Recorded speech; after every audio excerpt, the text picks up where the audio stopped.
Hari ini saya akan memberikan judul khotbah yaitu dalam tekanan namun disukai. Kok bisa ya? Dalam tekanan tapi disukai. Karena biasanya menurut penelitian nih, menurut survei, kalau biasanya seseorang itu mengalami tekanan, respon yang muncul itu biasanya perasaan negatif atau respon negatif. Atau bisa jadi kadang respon itu adalah respon yang merusak. Tapi ternyata di dalam Tuhan tidak harus begitu. Amin.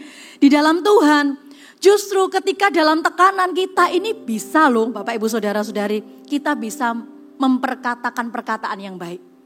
Kita bisa memutuskan untuk mengatakan hal yang baik. Kita bisa berespon benar. Bahkan kita juga masih bisa tetap melakukan perbuatan baik. Sehingga itu tidak membatasi bagaimana Tuhan memakai kita. Yang percaya katakan yes. Kenapa? Karena begini. Kita ini punya Tuhan yang luar biasa. Rencananya itu begitu besar. Percayakah Anda bahwa begini? Seringkali kalau kita berpikir, kita sebagai orang Kristen nih. Kita ini bertobat menerima Tuhan Yesus. Kita berpikir tujuannya biasanya seringkali di pikiran kita adalah satu. Supaya kita diselamatkan. Atau seringkali yang sering kita dengar adalah supaya kita tidak masuk neraka dan kemudian kita dapat kehidupan kekal, kita masuk surga. Betul? Tidak ada yang salah dengan hal itu. Tapi ternyata Tuhan itu punya rencana yang lebih besar lagi. Yang percaya katakan amin. Tuhan kita itu saking percayanya kepada kita. Tuhan kita itu sangat percaya. Karena begini loh Bapak Ibu Saudara-saudari. Anda lihat di Alkitab kita. Dari zaman perjanjian lama sampai akhir perjanjian baru. Semua yang dipakai Tuhan itu tidak ada manusia yang sempurna. Betul atau tidak? Kalau Anda lihat di Alkitab kita, semua yang ditulis manusianya itu punya kekurangan, masih darah dan daging. Masih punya kelemahan, bisa sedih, bisa putus asa. Tapi yang tidak pernah berubah adalah Tuhan dan rencananya. Tuhan tidak pernah berubah. Dan rencananya juga tidak pernah berubah. Dan rencana Tuhan itu besar bagi kita. Tuhan itu tidak mau untuk menyelesaikan rencananya itu sendirian. Menurut Anda, Tuhan itu mampu tidak? Oh, sangat mampu. Tuhan bisa tidak? Tanpa kita, tanpa siapapun, Tuhan melakukan perkara yang besar. Jawabannya sangat pasti, sure, pasti bisa. Tapi masalahnya Tuhan tidak mau. Itulah sebabnya Tuhan berikan Roh Kudus kepada kita. Betul, Roh Kudus menyertai, menolong kita. Tapi bukan hanya itu saja. Alkitab katakan Dia memberi kuasa kepada kita untuk kita menjadi saksi. Itulah sebabnya ada ketika kita lihat di Kisah Para Rasul ini. Gereja mula-mula ini menjadi sebuah ledakan rohani yang sedemikian rupa. Karena ketika Roh Kudus hadir, di situ rencana besar sedang dimulai. Tuhan sedang mempersiapkan manusia-manusianya. Kita semua, apa sih dasar kita ini bisa dipercaya Bapak Ibu Saudara-saudari? Mood kita ini loh kadang bisa naik bisa turun, betul? Kalau kemungkinan kita gagal mengendapi rencana Tuhan itu besar atau tidak? Besar sekali. Tapi Tuhan gak pernah putus asa. Tuhan tetap mau lanjut dari zaman ke zaman. Dari zaman perjanjian lama, perjanjian baru sekarang. Sampai anak cucu kita nanti. Sampai akhir nanti. Tuhan tetap bersedia mempercayai kita. Oleh sebab itu Bapak Ibu Saudara-saudari jangan menolak rencana Tuhan ini. Jangan tidak mau terlibat. Jangan berkata tidak. Gereja mula-mula, mereka itu bahkan sekalipun mengalami tekanan sedemikian rupa, tidak mudah sedemikian rupa. Tapi mereka tetap bersedia dipakai Tuhan. Bahkan mereka menjadi kelompok orang yang disukai banyak orang. Sekalipun mereka di dalam tekanan. Sehingga kita bisa loh Meskipun kita ini dihimpit kanan kiri, ada tantangan sedemikian rupa, rencana Tuhan tetap bisa terjadi dalam kehidupan kita. Tidak menggagalkan rencananya yang besar dalam kehidupan kita. Karena begini, Bapak Ibu Saudara-saudari, beberapa kali ketika saya ini mendoakan orang sakit kritis, bahkan beberapa hari yang lalu, di depan mata saya orang itu meninggal di depan mata saya. Persis ketika setelah saya berdoa hari ini, saya menerima Tuhan Yesus sebagai Tuhan dan Juru Selamat. Materaikan Tuhan di dalam hatiku, ampuni dosaku, jadilah raja, kemudian orangnya meninggal.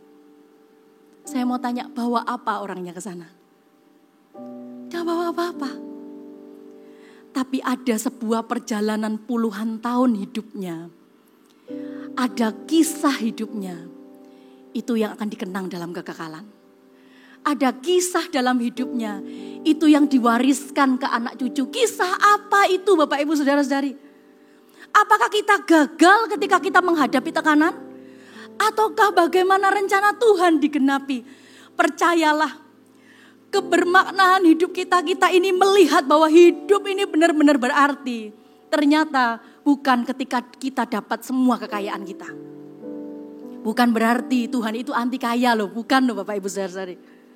Bukan berarti Tuhan itu anti dengan yang namanya sukses makmur, bukan. Tapi lebih daripada itu, tahukah ada dua inti bagaimana hidup kita ini berarti. Tuhan katakan seluruh hukum itu menyangkut itu, yaitu apa? Ketika kita ini bisa mengasihi Tuhan, dan ketika kita ini bisa mengasihi sesama. Itu yang membuat hidup kita berarti. Ketika hati kita ini bisa kita punya jernih perjalanan dengan Tuhan. Perjalanan yang indah dengan Tuhan, kadang naik turun ngalami tantangan. Tapi itu sesuatu yang akan kita kenang, itu akan jadi lukisan sejarah kita. Ditulis dalam buku kehidupan kita. Di hadapan Tuhan itu bernilai kekal. Oleh sebab itu, ayo miliki kualitas sekalipun dalam tekanan kita disukai Allah. Tapi kita juga disukai sesama kita. Jangan sampai kita mencatat sejarah kita tidak disukai Allah dan kita tidak disukai sesama kita. Nah, gereja mula-mula kenapa mereka itu punya kehidupan yang luar biasa? Karena mereka itu gemar gereja yang berdoa. Mereka itu adalah orang-orang yang bersekutu dengan firman. Sungguh-sungguh. Dengar firman-Nya bukan hanya hari Minggu atau persekutuan saja, tapi mereka sungguh-sungguh rindu akan firman Tuhan. Mereka juga punya kebersamaan yang kuat. Dan mereka juga punya kesatuan yang kuat. Dan mereka adalah orang-orang yang dipakai Tuhan luar biasa. Pernahkah Anda membayangkan bahwa kita ini loh, setiap kita ini bisa dipakai Tuhan. Setiap kita ini bisa memberkati orang lain. Setiap kita ini bisa, bahkan bukan hanya sedikit orang, bisa banyak orang. Karena kenapa? Tuhan berikan kita jadi dikatakan kamu adalah terang dunia. Kamu adalah garam dunia. Sehingga kalau Tuhan berkata kita adalah garam terang, seserius itu Tuhan menjadikan kita. Tuhan itu serius kalau berkata kamu adalah garam dunia. Kamu adalah terang dunia. Sungguh untuk proyek itu, untuk penggenapan rencana yang besar itu, Tuhan memberikan Roh Kudus-Nya, roh Allah sendiri yang maha kuasa, yang mengatasi segala kemustahilan itu diberikan kepada kita. Supaya kenapa? Menyertai kita, supaya kita bisa dipakai Tuhan dalam rencananya yang luar biasa. Yang mau katakan amin. Sehingga kita ini bisa jadi berkat, kita bisa jadi terang sekalipun tadi keadaan tidak memungkinkan. Di gereja mula-mula itu bukan seperti kita sekarang ini. Kita tidak masalah beribadah seperti ini. Di zaman mereka pada saat itu, ada satu tokoh pemimpin agama namanya Saulus, yang nantinya akan menjadi Paulus, hamba Tuhan yang luar biasa. Tapi di Kisah Para Rasul pasal kedua, pada masa itu namanya masih Saulus. Dan dia adalah eksekutor yang mengejar orang-orang percaya untuk kenapa? Dianiaya, ditangkap, bahkan dibunuh. Di masa seperti itu mereka dihimpit, ditekan, mengalami masa penganiayaan. tidak mengubah iman mereka, tidak menghalangi bagaimana mereka dipakai Tuhan luar biasa. Apa yang menjadi halangan kita hari ini?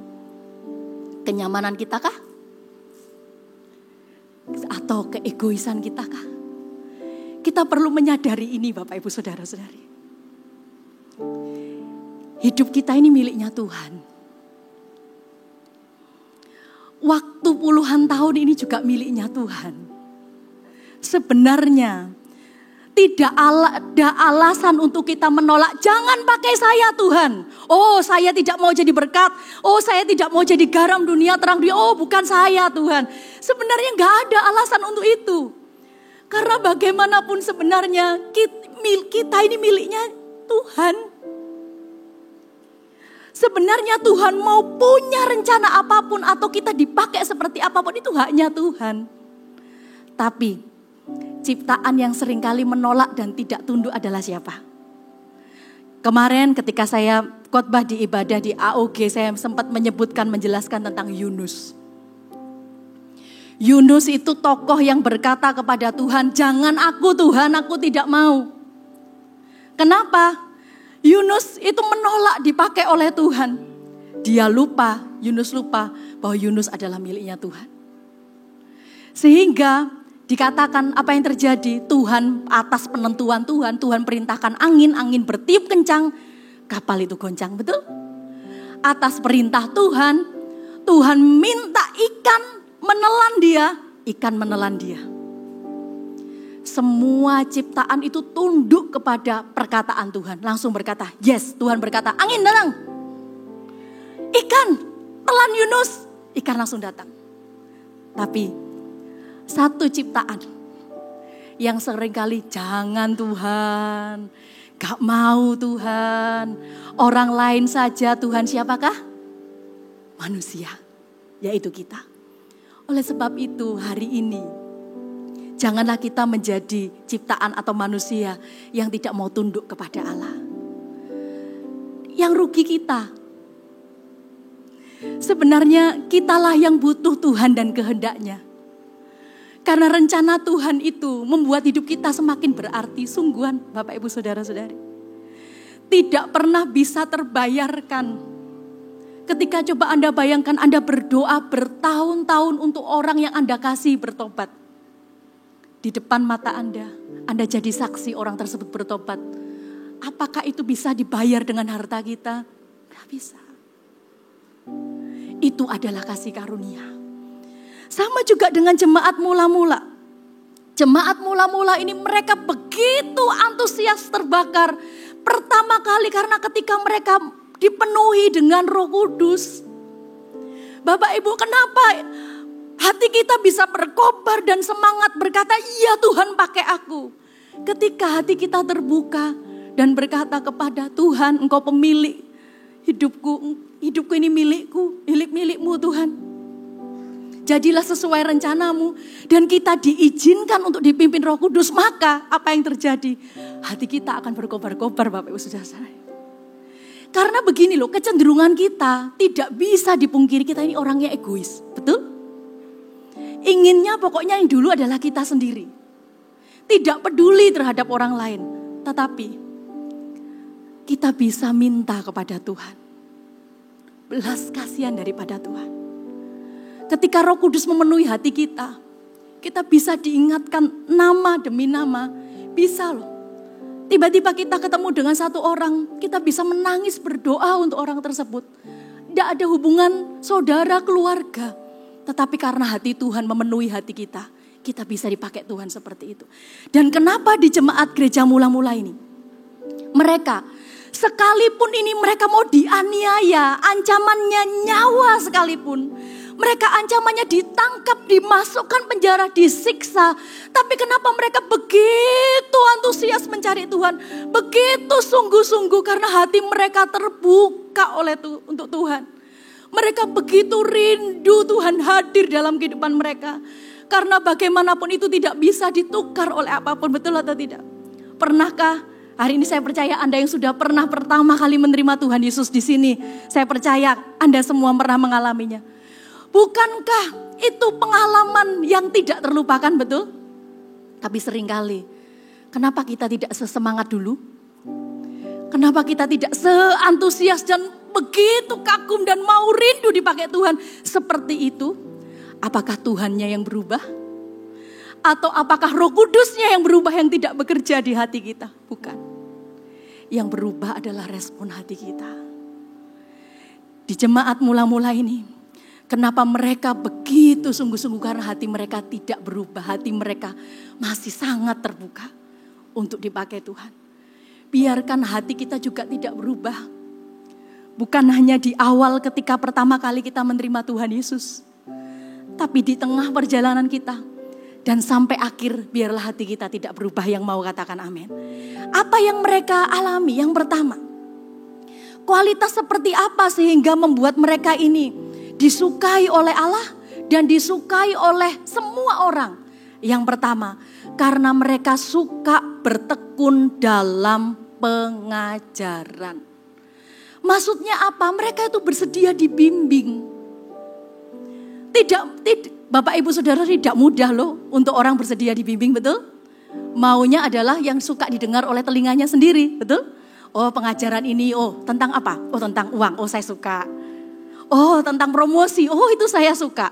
Tapi soal penginjilan, menjadi berkat, salib Kristus, darah Yesus, keselamatan, tentang ada penghukuman kalau tidak menerima Tuhan Yesus. Wah, saya tidak suka, saya anti itu. Seringkali telinga kita memilih itu. Tapi kenapa mereka bisa menjadi disukai Allah dan disukai semua orang sekeliling mereka? Karena mereka punya kerinduan untuk bertekun dalam pengajaran apa? Dalam pengajaran firman, sungguh-sungguh cari firmannya. Kenapa orang-orang yang sudah kepenuhan Roh Kudus ini, mereka bukan hanya sekedar modalnya semangat saja. Tapi mereka punya kerinduan untuk duduk diam, dengar apa kata Tuhan melalui firman-Nya. Dikatakan juga mereka di Hosea pasal keempat ayat ke-6 dikatakan begini. Umatku binasa karena tidak mengenal Allah. Karena engkaulah yang menolak pengenalan itu, maka aku menolak engkau menjadi imamku. Dan karena engkau melupakan pengajaran Allahmu, maka aku juga akan melupakan anak-anakmu. Jadi tanpa pengajaran yang kokoh, tanpa kita mengenal Tuhan dengan sungguh-sungguh, kita tidak punya fondasi yang kuat, Bapak Ibu Saudara-saudari. Lihatlah tokoh-tokoh di Alkitab. Siapa tokoh-tokoh yang di Alkitab mau digoncang kayak apa? Contohnya Ayub. Siapa tokoh-tokoh di Alkitab yang diproses demikian rupa seperti Daud? Siapakah tokoh yang di Alkitab yang sedemikian rupa mengalami tekanan kanan kiri dalam pelayanan, yaitu Paulus. Tapi kenapa mereka tetap teguh, kuat, tidak menyerah dan terus mau dipakai Tuhan sampai akhir? Tahukah Anda?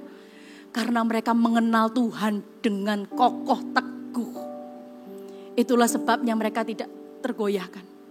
Sekalipun dianiaya, sekalipun dalam tekanan, mereka tahu bahwa Tuhan itu setia.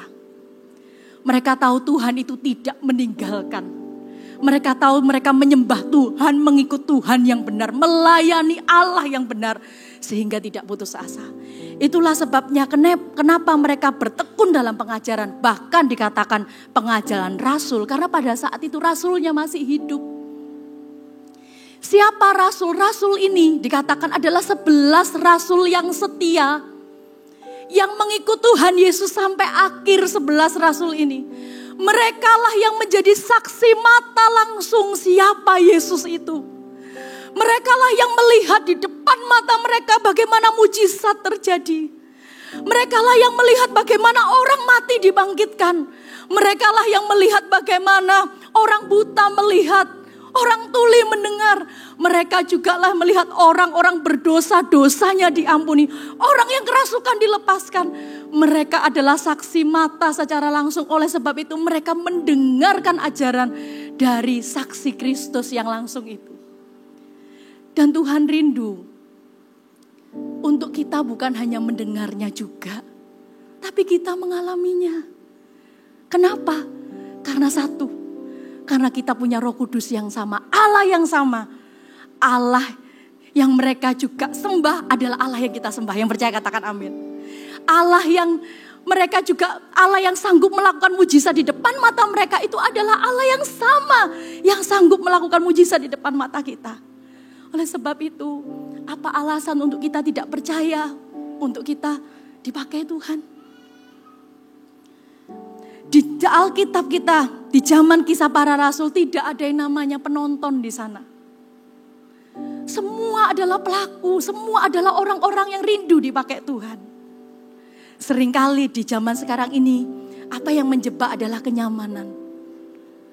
Tapi ayo Bapak Ibu Saudara-saudari, Tuhan rindu kita masuk dalam rencananya yang besar. Tuhan rindu pakai kita. Wadahnya di mana? Hari ini Anda yang belum terlibat di Connect Group, kenapa saya bicara soal Connect Group? Karena disitulah wadah Anda bisa melayani satu demi satu orang. Karena disitulah Anda bisa dikuatkan, diajari bagaimana bersaksi kepada orang lain. Bagaimana menjadi berkat bagi orang lain. Dan Anda sendiri dikuatkan. Ayo Bapak Ibu Saudara-saudari, mereka kenapa? Hari ini memang situasinya berbeda dengan zaman dulu. Tapi Tuhannya gak berbeda. Rencananya tidak berbeda, rencana Tuhan tetap besar. Tidak mengurangi, tapi masalahnya pertanyaannya. Kalau di zaman itu, mereka tidak egois dan tidak mereka sadar diri. Mereka tahu bahwa Tuhan adalah pemilik kehidupan mereka. Di masa-masa sekarang ini seringkali kita lupa. Seringkali kita lupa bahwa pemilik kehidupan kita adalah Tuhan. Sehingga mereka tidak ada paksaan. Mereka sukarela berkata, pakai aku Tuhan. Kenapa begitu? Karena begini, banyak orang membutuhkan kita. Apakah Tuhan bisa menyelamatkan mereka? Bisa Bapak Ibu.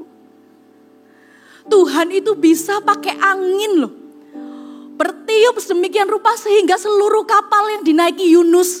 Yang sebelumnya mereka menyembah kepada Allahnya masing-masing. Tapi begitu tahu ada Tuhannya yang Yunus sembah. Itu adalah Allah yang hidup. Mereka langsung menyembah kepada Allahnya Yunus. Karena kenapa? Karena peristiwa angin badai. Angin badai bisa dipakai Tuhan untuk mempertobatkan orang. Tapi Tuhan gak mau sekedar hanya pakai angin badai.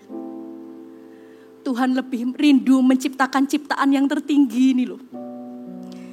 Yang diciptakan serupa dan segambar. Yang diciptakan dengan kasihnya yang kekal. Yang diciptakan dengan potensinya yang luar biasa. Tuhan rindu pakai kita semua. Itulah kerinduan Tuhan terhadap kita. Seperti Bapa kepada anaknya mempercayakan apa yang dia miliki.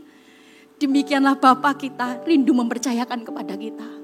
Pertanyaannya, apakah Tuhan masih bersedia? Sampai kapanpun Tuhan akan bersedia. Pertanyaannya hari ini, apakah kita bersedia dipakai Tuhan? Sama juga dengan jemaat pada saat itu. Mereka begitu bersedia. Karena kenapa? Karena mereka punya kerinduan. Rindu untuk dipakai Tuhan. Yang kedua, kenapa mereka bisa disukai Allah dan bisa disukai oleh sesama? Karena mereka bertekun dalam persekutuan. Ayat ke-42 dikatakan begini. Mereka bertekun dalam pengajaran rasul-rasul dan dalam persekutuan. Ini bukan sekedar persekutuan biasa, cuma berkumpul-kumpul. Ini persekutuan seperti CG kita. Yaitu kenapa? Ada kedekatan di sana. Ada bermitra dengan Tuhan di sana, berpartner dengan Tuhan. Ada saling menguatkan, ada saling mendukung. Istilahnya persekutuan itu dalam bahasa aslinya adalah koinonia. Mereka itu dibuat kuat bersatu bersama-sama untuk apa? Untuk melayani Tuhan, tapi juga untuk melayani sesama. Se-urgent itu, sepenting itu loh peran kita. Contoh seperti peristiwa Yunus. Tuhan itu pada saat itu, Niniwe itu sudah mau dihancurkan loh Bapak Ibu. Kenapa Niniwe dihancurkan, mau dihancurkan? Karena Tuhan bilang kekejiannya telah sampai kepadaku. Maksudnya begini, apakah Tuhan tuh tidak tahu kota itu keji? Tahu, kota orang-orang di sana itu kanibal, sadis sekali. Niniwe itu ibu kota Asyur, musuhnya bangsa Israel. Tapi kenapa Tuhan itu mau menghancurkan? Tuhan itu masih ngomong dulu, betul atau tidak? Seperti ketika Tuhan mau menghancurkan Sodom dan Gomora, karena begini, tetap tidak bisa dipungkiri upah dosa adalah maut. Tetap tidak bisa dipungkiri upah dosa itu adalah penghukuman kekal. Dan ketika dosa mereka itu sudah sampai pada puncaknya, itulah saatnya mereka dihukum. Niniwe dan Sodom dan Gomora semua mengalami hal itu. Tapi ingat, di dua peristiwa itu Tuhan memperhitungkan peran orang benar. Ketika Sodom dan Gomora mau dihancurkan, Abraham nego, Tuhan, kalau ada 50 orang benar, apakah engkau akan menghancurkan kota ini? Tuhan berkata, enggak, aku tidak akan menghancurkan. Nego lagi ya Tuhan, kalau ada 40 orang benar, apakah engkau akan menghancurkan kota ini? Tuhan berkata, no, enggak. 30 orang benar, enggak. Bahkan ditawar sampai 10 orang benar. Maksudnya begini, tahukah Anda, kenapa sampai hari ini Tuhan masih berkasih karunia atas kota kita? Tahukah Anda kenapa Tuhan masih berkasih karunia atas bangsa kita, atas dunia ini? Ketika masih ada orang-orang benar yang tinggal di muka bumi ini, Tuhan tidak akan hanguskan.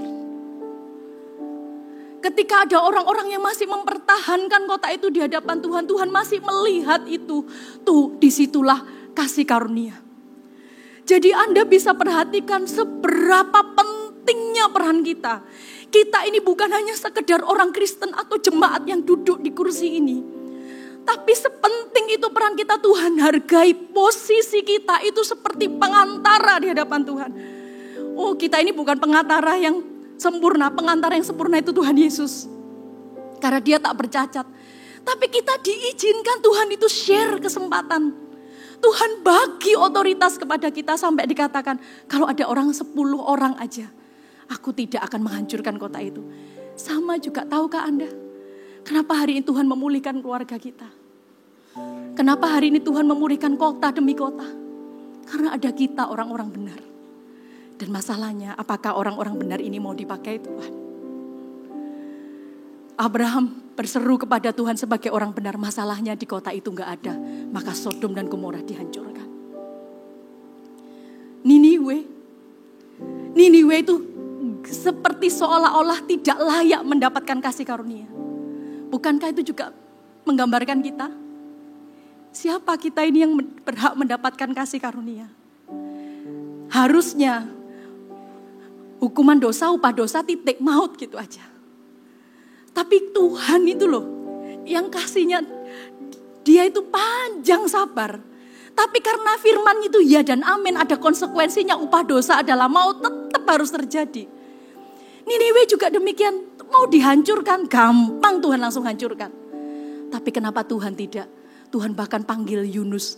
Sampai dibuat Yunus tuh harus taat, sampai harus ditelan ikan 3 hari lamanya. Supaya Yunus pergi, Yunus pun kaget. Dia berseru di kota dan berkata, ayo bertobat, Tuhan akan menghukum kota ini kalau engkau tidak bertobat. Ayo bertobat.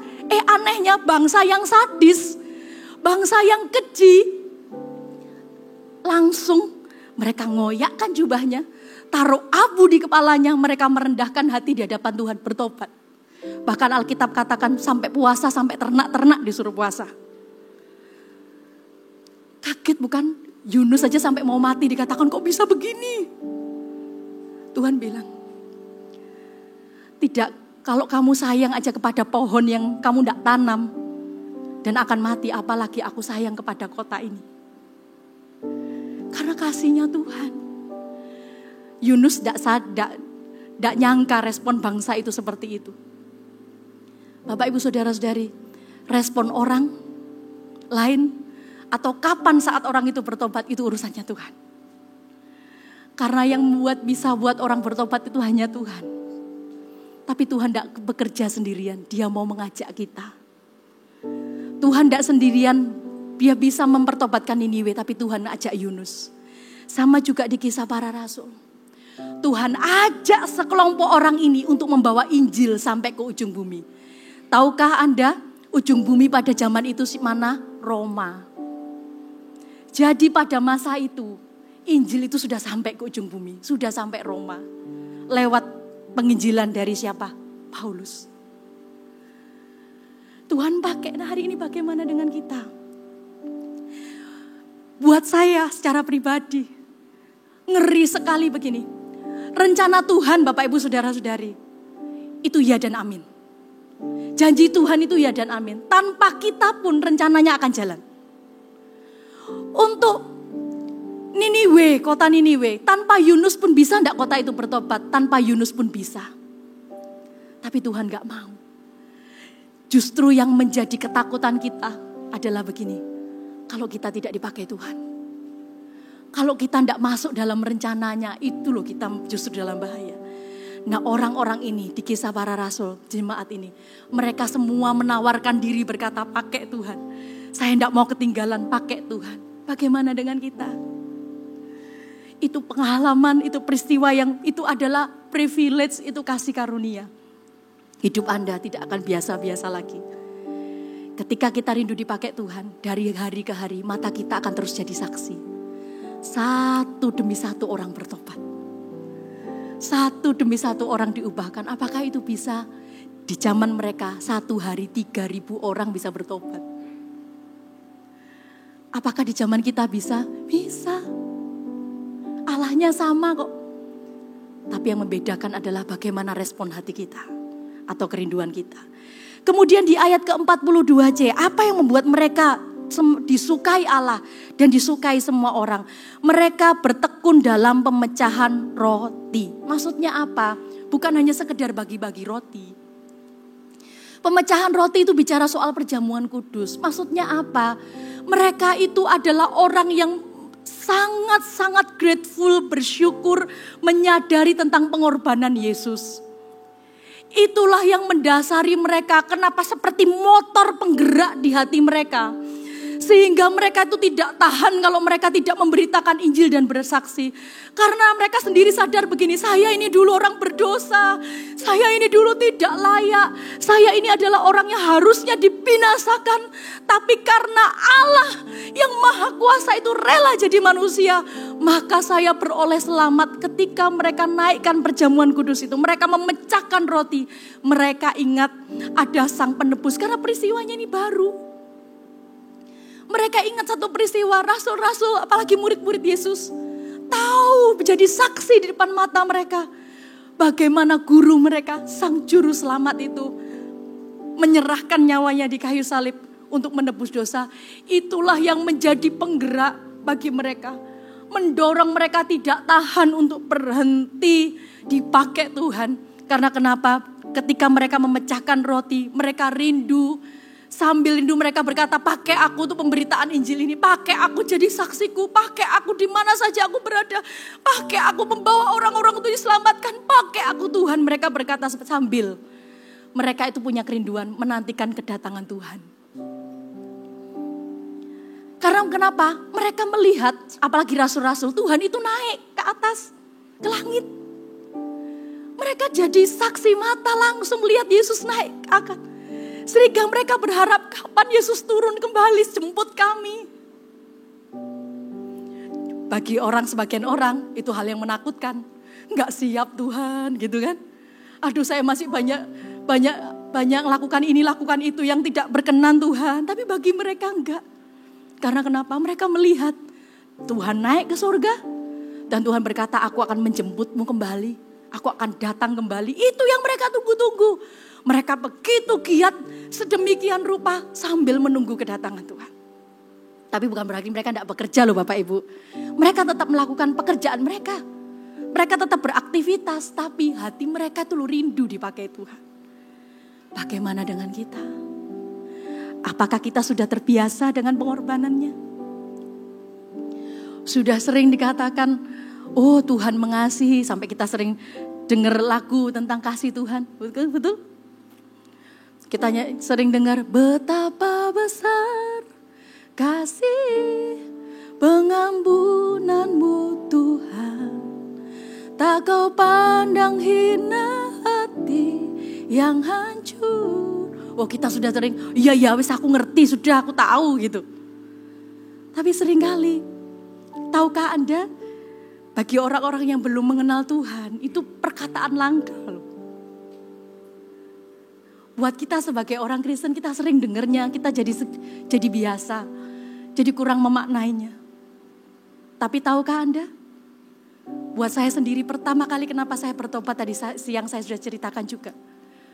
Saya berasal dari kepercayaan yang lain.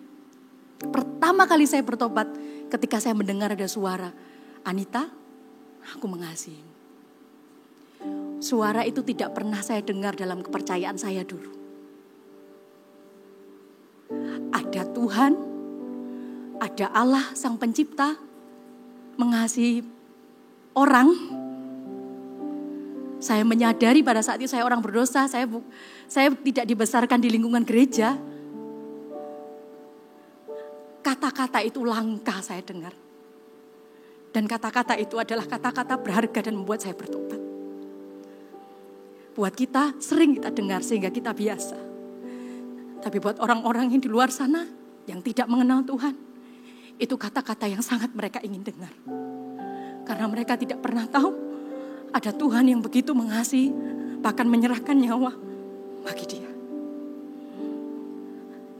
Kenapa mereka terus bertekun, rindu berkata, bahkan sampai nyawa jadi taruhannya. Karena mereka mengerti ada Sang Penebus, ada Tuhan yang sudah menyerahkan nyawa terlebih dahulu bagi mereka. Sehingga mereka tetap berkata, pakai aku. Hari ini bagaimana kerinduan kita? Apakah selama ini kita hanya terjebak dengan kenyamanan? Oh, yang penting saya ke gereja. Bapak, Ibu, Saudara-saudari, rencana Tuhan lebih besar daripada itu. Tahukah Anda, ada berapa banyak orang di luar sana yang rindu mendengar kabar tentang ada satu penebus, ada satu pribadi yang mengampuni dosa mereka. Memang perlu perjuangan, ada pendekatan yang perlu kita lakukan, ada doa yang perlu kita naikkan, kita nangis untuk nama-nama itu. Tapi ada sukacita yang besar, kita merasakan sedikit dari sukacita yang Allah rasakan. Di Alkitab katakan satu orang bertobat, seisi surga bersukacita. Nah, ketika kita melihat ada satu orang bertobat, pernahkah kenapa tiba-tiba kita meneteskan air mata? Kemudian hati kita meluap dengan begitu sukacita. Kita diizinkan sedikit merasakan sukacita itu. Dan sukacita itu adalah sukacitanya Tuhan. Peran kita sepenting itu. Kenapa? Karena Tuhan yang menjadikannya, Tuhan yang memberikannya. Oleh sebab itu, mari sama seperti gereja mula-mula, jemaat gereja pakai saya Tuhan. Mari kita dipakai Tuhan. Apa yang mereka lakukan juga? Mereka juga bertekun dalam doa. Di ayat ke-42 bagian D tadi. Mereka bertekun, mereka berkumpul memecahkan roti dan berdoa. Kenapa? Karena ketika berdoa kita ngerti bahwa semua itu bukan tentang kekuatan kita, Bapak, Ibu, Saudara-saudari. Untuk rencana Tuhan yang besar, untuk adanya pertobatan terjadi perubahan hidup orang, Bapak Ibu, itu bukan sekedar membalikkan tangan. Hati pikiran orang diubahkan dulu, hatinya diubahkan dulu, nilainya berubah, baru orang itu percaya. Siapakah yang sanggup mengerjakannya? Itu Tuhan. Tahukah Anda kenapa hari ini? Misalnya ketika Anda menyembah tadi, hati Anda bisa terharu. Tahukah siapa yang melembutkan dan menggerakkan hati? Itu Tuhan. Tapi dibutuhkan respon kita. Dan ayo Bapak Ibu, kenapa mereka bertekun dalam doa? Karena mereka membutuhkan pertolongan Tuhan. Tuhan, selamatkan orang itu. Tuhan, ubahkan orang tersebut. Tuhan, buat terobosan di orang tersebut. Tuhan, sembuhkan. Karena Tuhan yang sanggup melakukan segala perkara-perkara mustahil. Bagian kita adalah berdoa. Kenapa? Karena ketika kita berdoa, kita sedang berkata kepada Tuhan, saya membutuhkanmu. Saya mengandalkanmu Tuhan. Tanpa Engkau, saya enggak bisa. Saya bisa karena ada Tuhan. Itulah alasan kenapa kita berdoa. Dan sepenting itulah peran doa. Ketika berdoa, mereka juga diberikan keberanian untuk memberitakan Injil. Mereka diberikan belas kasihan. Bisa enggak kita minta kasihnya Tuhan? Bisa loh. Pernahkah Anda berdoa untuk seseorang dan kemudian tiba-tiba Anda menangis dan mengasihi orang tersebut? Enggak kenal padahal. Dari manakah hati seperti itu? Dari Tuhan. Kita bisa minta kepada Tuhan. Yang berikutnya, apa yang membuat mereka juga yang kelima, membuat mereka disukai Allah dan disukai semua orang. Karena hati mereka dipenuhi kekaguman terhadap Allah. Kagumnya sama Tuhan tuh gak luntur. Kita kadang terjebak dengan yang namanya kata biasa. Oh Tuhan itu baik, oh iya biasa. Oh Tuhan itu lakukan mujizat, oh iya saya mengerti biasa. Tapi mereka tidak. Ayo rasa itu. Kekaguman kita kepada Tuhan itu ayo terus kita jaga. Bagaimana mereka bisa kagum akan kuasa Tuhan? Karena begini. Kuasa Allah itu bukan hanya mereka dengar. Kuasa Allah itu bukan hanya mereka baca dari Alkitab. Tapi kuasa Allah itu mereka lihat. Di depan mereka orang sakit disembuhkan. Di depan mereka orang-orang bertobat mengalami Tuhan. Dan kalau Allah melakukannya zaman dulu, Allah yang sama juga akan terus melakukannya sekarang dan masa yang akan datang. Bagian kita, apakah kita percaya? Karena kehadiran Tuhan itu bukan hanya tertulis di Alkitab. Allah yang Maha Kuasa bisa hadir di mana saja dan sanggup melakukan apa saja. Oleh karena itu, mari ayo kita terus percaya. Dan apa yang membuat mereka juga disukai Allah dan disukai semua orang? Karena mereka tidak egois. Mereka peduli kepada orang lain. Dikatakan begini, ayat 44. Dan semua orang yang telah menjadi percaya tetap bersatu dan segala kepunyaan mereka adalah kepunyaan bersama. Nah kenapa mereka itu membagi-bagikan kepada orang lain? Karena begini, di zaman itu. Mereka yang percaya kepada Yesus itu hartanya disita. Mereka yang percaya kepada pengikut Tuhan namanya.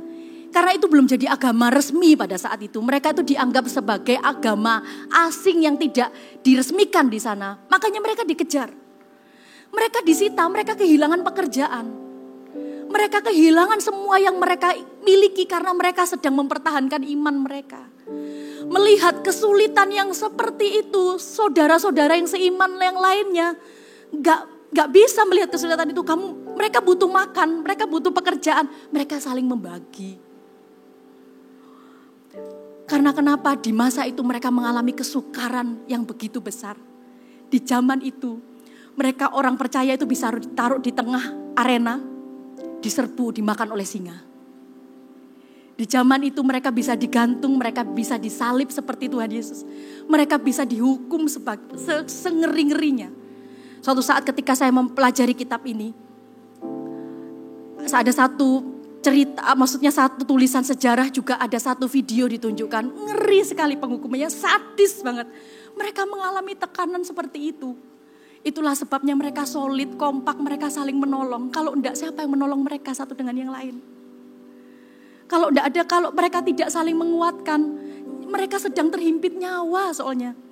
Pada saat itu, karena pada saat itu pemerintahan Romawi itu sadis loh. Tergantung apalagi kalau kaisarnya kaisar yang sadis. Itu bisa hukumnya benar-benar diadu dengan singa, dengan binatang buas itu diadu begitu. Mereka ditaruh di arena jadi bahan olok-olok tertawaan. Mereka tertawakan begitu. Umat pada saat itu, orang yang percaya Tuhan Yesus pada saat itu, ancamannya begitu. Jadi kalau Anda baca Kisah Para Rasul pasal kedua ini, lihatlah bagaimana kesungguhan mereka di tengah ancaman seperti itu. Mereka tetap ikut Tuhan dengan sungguh-sungguh. Bahkan yang terakhir ayat 47. Sambil memuji Allah dan mereka disukai semua orang dan tiap-tiap hari Tuhan menambah jumlah mereka dengan orang yang diselamatkan. Mereka tidak berhenti menjadi kesaksian bagi orang lain. Mereka terus memberitakan Injil sekalipun nyawa taruhannya. Bapak, Ibu, saudara-saudari, hari ini apakah halangan kita untuk kita berdoa bagi orang lain? Untuk kita peduli bagi orang lain. Mendoakan nama mereka di hadapan Tuhan. Kita dipilih jadi pengantara. Bawa nama demi nama Tuhan. Selamatkan orang ini. Tuhan, aku berdoa untuk orang ini bertobat. Apakah yang menjadi halangan? Apakah nyawa kita jadi halangan? Enggak, bukan.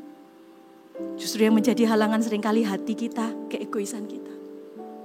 Kenapa Roh Kudus dicurahkan? Betul, Dia penolong kita. penolong perjalanan iman kita, tapi dia juga penolong kita untuk menyelesaikan rencana Tuhan yang besar, yaitu apa? Pergi, jadikanlah semua bangsa muridku. Tuhan mau pakai kita. Bagaimana respon kita? Kepercayaan ini beresiko, tapi Tuhan selalu mau ambil risiko untuk mempercayai kita. Karena kenapa? Karena ketika dia memberikan kepercayaan ini, dia memberikan Roh Kudusnya kepada kita. Kita dibuat berhasil karena Tuhan menyertai kita. Yang percaya katakan amin.